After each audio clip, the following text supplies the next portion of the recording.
Le DCU n'a même pas encore commencé qu'il est déjà en souffrance. Chers amis fans de DC, on a eu énormément de nouvelles informations par rapport au DCU de James Gunn et également par rapport à ses Elseworlds. Ces informations nous viennent de Apocalyptic Horseman, RDCULix, qui a déjà su prouver sa fiabilité par le passé. Maintenant, il y a certaines choses, je vais vous apporter certaines nuances parce qu'à mon avis, il y a du vrai et il y a du faux. Il y a pas mal de choses à voir, donc on va voir tout ça ensemble. À noter que James Gunn n'a pas répondu un par un à toutes ces rumeurs, mais la question lui a bien évidemment été posée et il a également répondu. N'oubliez pas la règle d'or qui est que si rien ne vient de Peter ou de moi, alors ne considérez pas ça comme du vrai. Alors bon, on verra bien. Après, je peux comprendre qu'il ait eu la flemme de répondre une par une à toutes ces rumeurs, parce que pour le coup là, il y en a eu vraiment pas mal. Tout d'abord, ce projet sorti tout droit de nulle part, le film Sergent Rock. Le film Sergent Rock serait bel et bien en développement. Et là vous allez me dire, mais qui est le Sergent Rock? C'est l'un des membres fondateurs de la Task Force X. C'était l'un des premiers soldats à en faire partie. Alors oui, c'est pas un personnage très intéressant, il est très peu apparu, à part en animation dans un showcase et dans une ou deux pages de comics. C'est pas non plus le plus connu des personnages. C'est pourquoi ce personnage mérite-t-il un film? À mon humble avis, pas du tout. Mais il semblerait que Luca Guadagnino, connu pour avoir récemment réalisé le film Challengers avec Zendaya, et Daniel Craig dans le rôle titre, donc dans le rôle du Sergent Rock, soient en lice pour respectivement réaliser et incarner ce personnage. Maintenant, quel intérêt aurait donc ce film? Si on imagine bien que l'intrigue globale de ce premier chapitre est de mettre en avant le centre et donc le comics Justice League New Frontier, il se pourrait peut-être que cela ait un impact à ce niveau-là. Maintenant, comme je l'ai dit, je ne trouve pas que ce personnage est légitime d'apparaître dans son propre programme, que ce soit un film ou une série, étant donné que c'est un personnage plus que mineur. Notons également que, quand on va voir du DC, on s'attend à voir un film de super-héros. Récemment, ils adorent faire des programmes sur des super-vilains. À la limite, ça peut être accepté si le vilain est légitime. Mais faire un film sur un soldat, est-ce vraiment intéressant? Est-ce vraiment cela qu'on veut quand on va voir un film DC Comics? Je ne pense pas. Nous voulons rêver, nous voulons voir Flash, nous voulons voir Green Lantern, Wonder Woman, Batman, Superman, et il y en a plein d'autres qui sont très intéressants des super-héros à mettre à l'écran. Maintenant, Sergent Rock, non, ce n'est pas le cas. Visiblement, le DCU commence sur de mauvais rails. Et c'est le cas de le dire puisque le film The Authority aurait changé. Ce film ne serait plus un film live action, mais serait devenu un film d'animation. La raison? Très probablement qu'ils estiment que si c'est un film live action, ça coûtera trop cher et le bénéfice ne sera pas là. Alors qu'en faire un film d'animation, qui probablement sortira peut-être directement sur la plateforme Max, ça coûtera moins cher. Et pour le coup, je dois reconnaître que c'est assez dommage, car l'équipe The Authority a réellement un potentiel, et là, encore une fois, c'est de l'argent mal investi. Quand on sait que du coup on va payer pour un film Sergent Rock au lieu de faire un film The Authority en live action, ouais, il y a un problème. Et si vous êtes d'accord avec moi, bah n'hésitez pas à vous abonner à cette chaîne, à laisser un pouce et à activer la cloche pour ne rien manquer du prochain contenu Marvel et DC. On le sait, l'année 2026, nous aurons très probablement le film Supergirl Woman of Tomorrow, The Batman Partie 2, The Batman Partie 2 qui d'ailleurs devrait commencer son tournage à la fin de l'été 2025 selon RDCULix. Tout simplement Pattinson, après avoir tourné du coup ses scènes pour le film de Christopher Nolan, enchaînerait directement avec The Batman Partie 2 pour une sortie donc maintenue fin 2026. Nous aurons également la série Lanterns, très probablement une autre série, voire deux autres séries qui n'ont pas été encore annoncées, et selon RDCULix, l'année 2027 nous aurions Gueule d'Argile et Sergent Rock. Là, je n'y crois absolument pas du tout. Il nous rapporte que le film The Brave and the Bold, le film Batman, n'aurait même pas encore de scénariste qui serait attaché, alors que récemment James Gunn a déclaré officiellement qu'ils y travaillaient actuellement sur ce film. Muschietti a un film qui sort l'année prochaine. Après ça, il n'a rien de programmé, à part le film The Brave and the Bold. Notons également que RDCULix nous vient de Nexus Point News. Nexus Point News qui avait rapporté juste avant l'été qu'il y avait désormais 2 scénaristes attachés au film The Brave and the Bold. Donc là, il est incohérent dans ses propos. Puisque le film serait écrit par Andy Muschietti et par un autre scénariste. Je n'ai plus le nom malheureusement. Voilà comment je vois les choses personnellement. Je pense que le film Gueule d'Argile réalisé par Mike Flanagan arrivera bel et bien. Et je pense que l'année 2027 sera la grande introduction du Batman du DCU.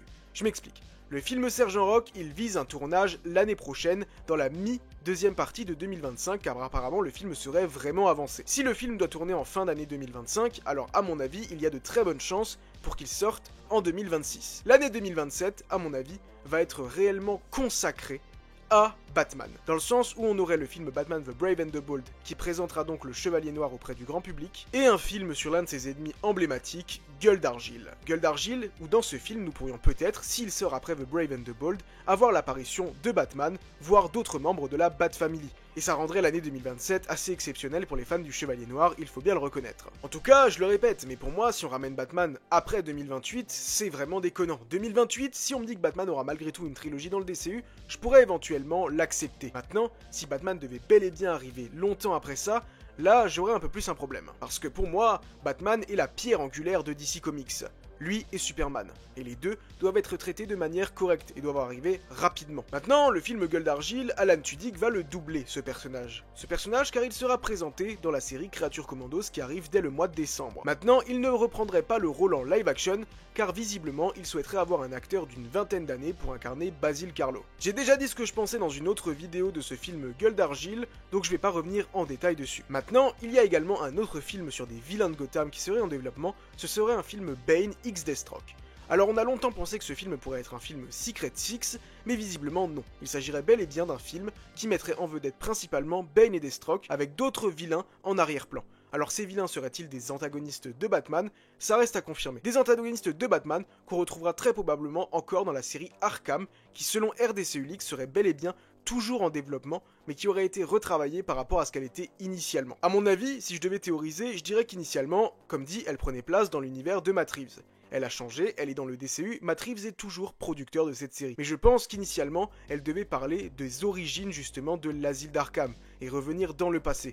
Là où maintenant, je verrais bien justement une série qui serait plus une anthologie sur les vilains d'Arkham. Et ce serait extrêmement intéressant d'avoir ça dans le DCU. Quand je dis une anthologie, ce que je veux dire c'est imaginer une série par exemple en 10 épisodes, où chaque épisode reviendrait principalement sur l'un des grands antagonistes de Batman. L'Homme Mystère, le Joker, Mr. Freeze, et cet épisode serait consacré à ce méchant, retraçant des histoires iconiques avec le Chevalier Noir. Batman aurait donc un rôle important à jouer également dans cette série, mais il ne serait pas au premier plan, puisque ce seraient les vilains d'Arkham. Il y a un autre personnage que James Gunn a très rapidement teasé lorsqu'il a pris le pouvoir chez DC. C'était le personnage de Static Shock, un personnage qui était relativement attendu par les fans. Car oui, une série sur le personnage de Static Shock peut être réellement très intéressante. Néanmoins, RDCUlix nous rapporte qu'il y aurait des complications par rapport à ce personnage, car il y aurait des problèmes de droit vis-à-vis de Static. Alors, il se peut très bien que ce soit faux. Rappelons que par exemple, on avait eu une rumeur il y a quelques temps qui nous disait que Batman ne pouvait pas apparaître dans des séries TV, et ça a rapidement été débunké par James Gunn.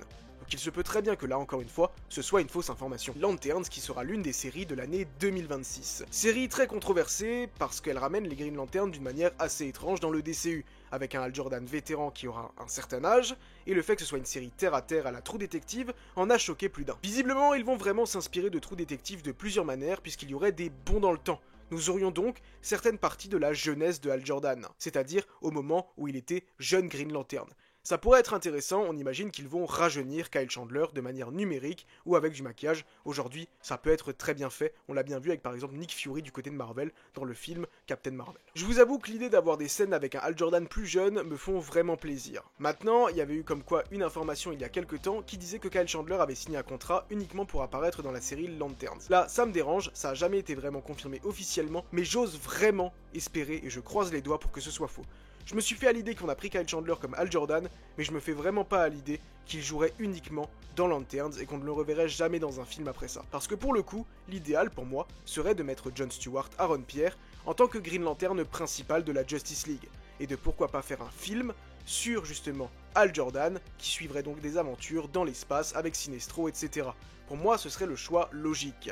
Ils ont voulu prendre un acteur de 60 ans, on est bientôt en 2025, il y a possibilité de le rajeunir et Kyle Chandler est un très bon acteur. Donc j'ose espérer vraiment que cette rumeur est fausse et que Hal Jordan ne nous quittera pas dès la fin de la série Lanterns. Ce serait vraiment dommage. Et la dernière grosse rumeur concerne le film Teen Titans, écrit par Hannah Nogueira. Hannah Nogueira qui a également écrit le script de Supergirl Woman of Tomorrow, que James Gunn a réellement fortement encensé. Et étant donné les qualités d'écriture de James Gunn, j'imagine que le scénario de Supergirl Woman of Tomorrow devait être très bon. Alors ça sent bon pour le film Teen Titans. Malheureusement, le roster, j'avoue, ne me plaît pas tellement. Apparemment, selon RDCUlix, rien n'est actuellement figé, mais il souhaiterait partir sur un roster similaire à celui de la série animée Teen Titans et Teen Titans Go, à savoir Robin, Raven, Starfire, Cyborg et Changelin, Beast Boy. Je suis pas trop fan de ce roster, parce que pour moi ce roster ferait assez ancien, Et avoir une équipe des Teen Titans avec Robin en tant que Dick Grayson, ouais, j'avoue que je trouverais ça assez bizarre. Robin, dans la temporalité dans laquelle on est, sera Damian Wayne, et Dick Grayson sera Nightwing. Pour moi, le choix logique serait de faire une équipe des Teen Titans avec éventuellement Robin, Damian Wayne, Nightwing qui serait là,